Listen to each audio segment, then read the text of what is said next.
Hi friends, I wanted to say this long time, and I found out this when I was like a little kid reading all these Digest and things like that when I was a little kid.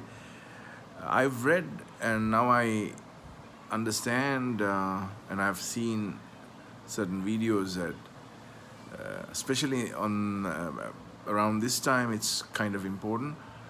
When we sneeze, if you don't cover yourself, if you sneeze, your sneeze is about 100 miles per hour. You can convert it to kilometers and check. It's about 100 miles an hour. And then it travels like almost like 7 to 9 feet. 7 to 9 feet is like a long distance. So it's always best to cover. I always try to roll down the windows of the car if somebody sneezes, and I tell them, I say, sorry, but do you know that the sneeze travels like sneeze speed is about 100 miles per hour? And they're like, no.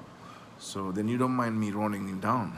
And then sometimes it's too late, but at least you understand what's the speed like and you can prevent. So good luck and ciao ciao.